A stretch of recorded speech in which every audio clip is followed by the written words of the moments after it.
This is a hearing that Facebook has tried desperately to prevent. Facebook is one of the most powerful companies in the world. It is one of the most powerful companies in the history of the world, and they have stopped at absolutely nothing to prevent today's testimony. They've absolutely gone to war to try to prevent it. Our witness today is a whistleblower, and not just a whistleblower, but a longtime executive at Facebook. She worked directly with Mark Zuckerberg and Sheryl Sanders and the Facebook brass. Sarah Wynne Williams knows the truth about Facebook. That's what they fear. She knows that while Mark Zuckerberg now claims to be a champion of the United States and claims to be a free speech warrior, he in fact worked hand in glove with the Chinese Communist Party for years. He in fact made censorship his business model. He, in fact, developed censorship tools for the Chinese Communist Party to use against its own people. He, in fact, made Americans' own user data available, was willing to make it available to Beijing. The truth is, Facebook and Mark Zuckerberg have lied to the American people repeatedly. And I think, as we'll see today, they have lied to Congress as well. It's time for this to stop. What she has to say, I dare say China probably doesn't want you to hear what she has to say, but we are going to get the truth. My name is Sarah Wynne Williams, and I served as the Director of Global Public Policy at Facebook, now Meta, for nearly 7 years, starting in 2011. Throughout those 7 years, I saw Meta executives repeatedly undermine US national security and betray American values. They did these things in secret to win favor with Beijing and build an $18 billion business in China. We are engaged in a high-stakes AI arms race against China. And during my time at Meta, company executives lied about what they were doing with the Chinese Communist Party to employees, shareholders, Congress, and the American public. I sit before this committee today to set the record straight about these illegal and dangerous activities. Meta's dishonesty started with the betrayal of core American values. Mark Zuckerberg pledged himself a free speech champion. Yet I witnessed Meta work hand in glove with the Chinese Communist Party to construct and test custom-built censorship tools that silenced and censored their critics. When Beijing demanded that Facebook delete the account of a prominent Chinese dissident living on American soil, they did it, and then lied to Congress when asked about the incident in a Senate hearing. The willingness to censor was not the only troubling thing I witnessed. I watched as executives decided to provide the Chinese Communist Party with access to Meta user data, including that of Americans. Meta does not dispute these facts. They can't. I have the documents. As recently as this Monday, they claim that they do not operate their services in China. Another lie. In fact, they began offering products and services in China as early as 2014. That hasn't stopped. Their own SEC filings from last year show that China is now Meta's second biggest market. Meanwhile, Meta's AI model, Llama, has contributed significantly to Chinese advances in AI technologies like DeepSeek.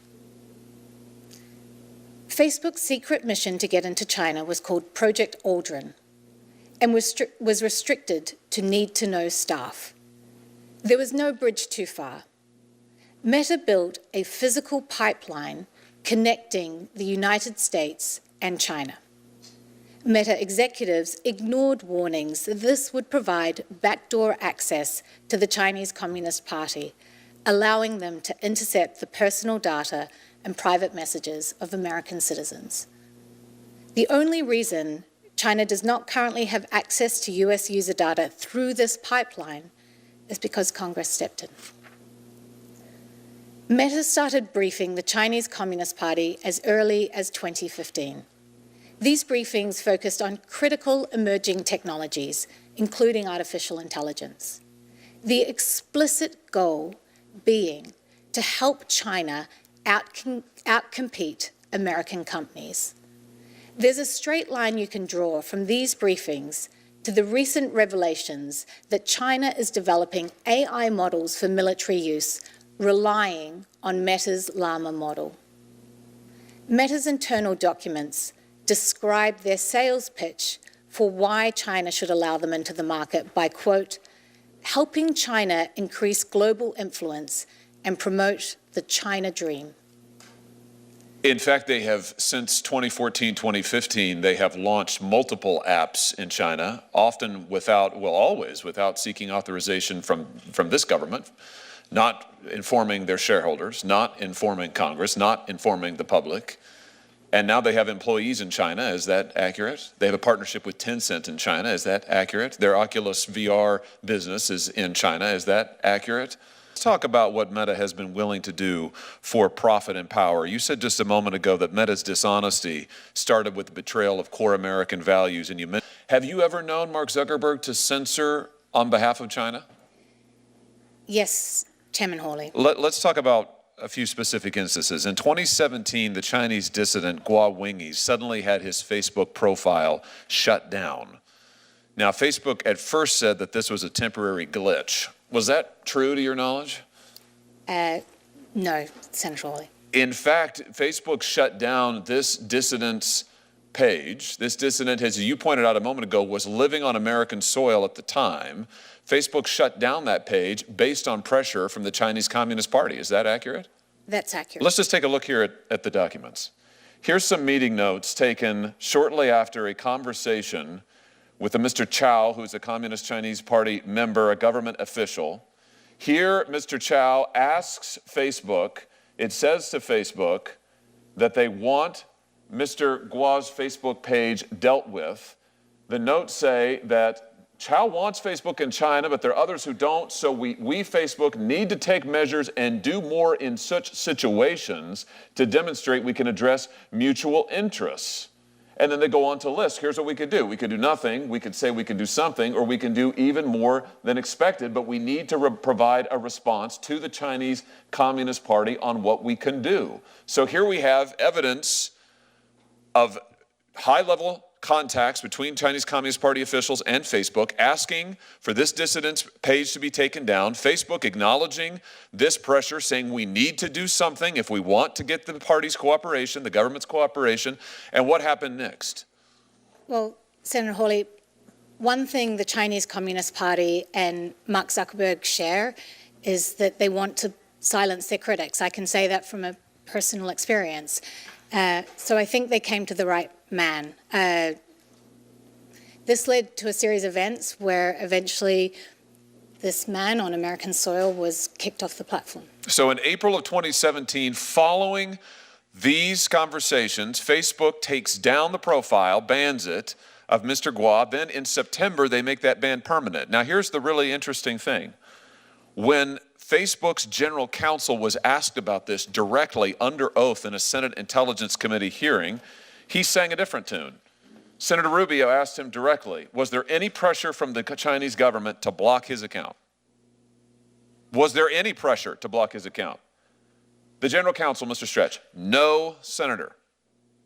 We reviewed a report on that account and analyzed it through regular channels using regular procedures. Was this truthful testimony, Ms. Williams? No, Senator. It's in fact an outright lie, is it not? It is, Senator. Facebook received direct pressure from the Chinese Communist Party and bowed to it and discussed it internally and planned it and then lied about it to Congress. Let's talk about what else they've been able to do, been willing to do in order to get this access to the Chinese. Of a group of Facebook engineers offering to create a censorship regime that will allow Facebook to block all traffic the Chinese Communist Party doesn't want. Phase 0, this is an internal chat. Phase 0, we identify all traffic that are currently blocked in China and we, Facebook, block them. This is a test for us to see whether we can actually identify all traffic from China. And then the chat continues, yes, good way to build trust. And another conversant says, great stuff, guys, let's do it. Doing here, when they say block all content that China wants, we, Facebook, do it for them, what are they talking about? They're talking about activating their censorship tools on behalf of the Chinese Communist Party. Good way to build trust. They mean build trust with the Communist Chinese Party, right? Correct, Senator. And great stuff, guys, let's do it, meaning they greenlit this and went forward to see if they could make it happen. Is that accurate? That's my understanding, Senator. All of this, let's be clear, for a murderous regime in China, the most barbaric, most evil regime on the face of the planet, and our free speech champion, Mark Zuckerberg, is here with his team of engineers actively working to make Facebook censor on their behalf. Facebook has said publicly many times, we would never compromise user data. It's a red line in the sand. We'd never do that. Never, never, never. Was Facebook ever willing to share user data with the Chinese Communist Party? Yes, Senator. Update, I spoke with the China team yesterday. They flagged a potential complication arising from our negotiations with the Chinese government. I emphasize this is a Facebook document now. These are Facebook executives. In exchange for the ability to do operations in China, Facebook will agree to grant the Chinese government access to Chinese user data, including Hong Kongese user data. And then they talk about they're going to have to get their Hong Kong citizens to re-agree to terms of service so they can slide this right by them. So I want to just be clear about this. Here in this document, Facebook is talking about making Chinese user data available to the Chinese government because they're going to store that data in China. Is that correct? Correct. But when you store that data in China, Americans who exchange messages or other information with Chinese Facebook users, that would mean the Chinese government could get access to the American data as well. Is that correct? Through the POP servers, potentially, yes. And Facebook was willing to take that risk? Yes, there was a lot of discussion about this, and ultimately, yes. I noted in my opening statement, you made allegations about Meta's efforts to help China's government in that field. In your opening statement, you said that Meta's goal was to help China outcompete American companies. Can you explain why they would want to do this? And is there any documentation on that point? Thank you, Senator. They saw, I guess, part of the value proposition that they could provide the Chinese Communist Party was their expertise in helping Chinese officials. So they explicitly, and I would be happy to provide you with the documentation, called out, U.S. firms. They said, we can help you, China, not have to rely on firms like Cisco or IBM because we can help you with the technical expertise. So they were offering, things like how to build more efficient data centers or how to ensure that engineers could better understand technology like photo tagging. Okay. And then, and by the way, that documentation would be appreciated. What was Meta's ultimate goal when they briefed Chinese government on artificial intelligence technology, and what information and technology did they provide? So I think it links to this value proposition. Meta has some of the best minds of a generation. They've employed the smartest graduates working on cutting-edge technologies like artificial intelligence. So who better, if you're the Chinese Communist Party, to teach you about these technologies than Meta? In terms of understanding the extent of this, I think this is a really great area for your investigation. Now that Facebook has changed its name to Meta, is Meta currently providing the Chinese government with access to artificial intelligence technology? So it's been well reported that Chinese researchers have used the Llama model both for AI weapons and also that Llama is part of what powers DeepSeek. Please describe for the committee how Meta planned to share data from American citizens with the Chinese government. And for example, did Meta have any agreements with the Communist Chinese government to provide them with the data? And if so, do they still have those agreements, as far as you can tell that you've been gone from the company? So part of the challenge, as I mentioned, was building the internet infrastructure to support their China ambitions, and it was through that internet infrastructure that they would gain access to potentially American citizens' data. I think, again, this is another very good area to investigate and get further information directly from the company. Facebook executives and employees cultivated relationships with members of the Chinese Communist Party? Absolutely, Senator. And did members of the Facebook executive team or other employees at Facebook, Meta, ever brief members of the Chinese Communist Party? Yes, Senator, regularly. Exchanged information with them? Yes, Senator. What are some of the topics that they covered in these briefings? I mean, it's incredibly broad. So you had meetings at the top executive level, so Mark and Cheryl, and you had meetings, all the way down to, regular engineers who would be providing briefings on cutting-edge technology like facial recognition, which is obviously very helpful to the Chinese Communist Party. Facebook Live. You testified a moment ago that they would help them, Facebook that is, would help China outcompete other American businesses.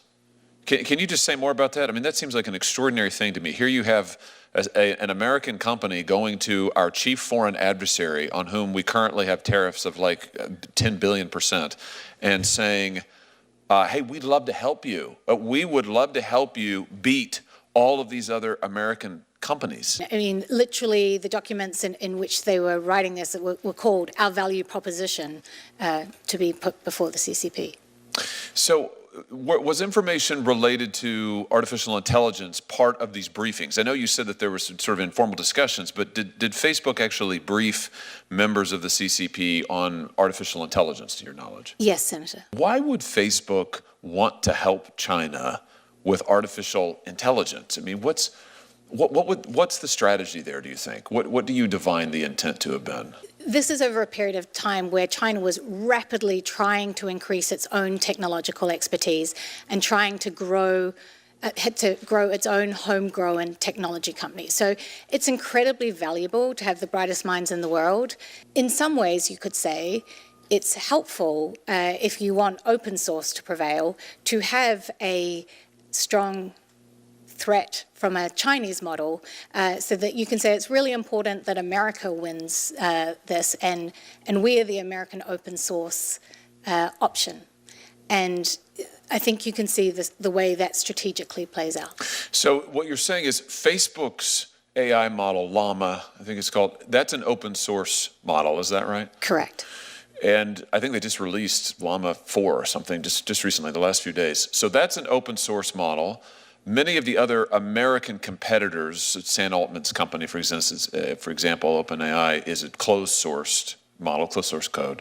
So Facebook has a fundamentally different take, an open-source model. They're briefing the Chinese government, including CCP officials, on this model, on their information, and then we get the revelation of DeepSeek just a few months ago, China's sort of breakthrough on AI. Do you think that Llama had something to do with DeepSeek? Do you think that information sharing helped lead to DeepSeek?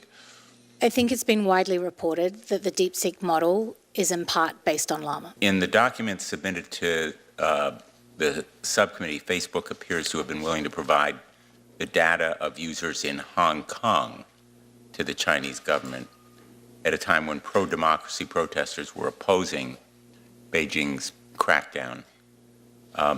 Is that impression correct? And how did Facebook treat Taiwan or Hong Kong? So that impression is correct. One of the more surprising things is that as part of the censorship tool that was developed, there were virality counters. So anytime a piece of content got over 10,000 views, that would automatically trigger it being reviewed by what they called the chief editor. what was particularly surprising is that the virality counters were not just installed, but activated in Hong Kong and also in Taiwan. The fact is, by 2018, Facebook built, it even turned on censorship and surveillance tools that it developed for Chinese security officials, correct? It developed, and those Chinese Communist Party officials tested the censorship tool and would give feedback and say, this needs to change, or we need this, or we need confidence that you can capture images and filter images we don't want seen. They plan to cover Hong Kong and Taiwan, is my understanding. So their surveillance operation was directed at Taiwan That's my understanding, Senator. and Hong Kong? That's my understanding. But look, the greatest trick Mark Zuckerberg ever pulled was wrapping the American flag around himself and calling himself a patriot and saying he didn't offer services in China while he spent the last decade building an $18 billion business there. And he wrapped the flag around himself even as he disclosed sensitive technologies that enabled the Chinese to gain the upper hand on surveilling its citizens, but also the upper hand in engaging with us. So I have a message to Mark Zuckerberg as well, which is that it's time for you to tell the truth. You should come to this committee and take an oath and sit where Ms. Wynne Williams is sitting now and answer this evidence. Stop trying to silence her, stop trying to gag her, stop trying to hide behind your lawyers and millions of dollars in legal fees you're trying to impose on her. Stop threatening other whistleblowers. Come to this committee, take the oath, sit there, let us question you, and give the American people the truth. We will be waiting for you.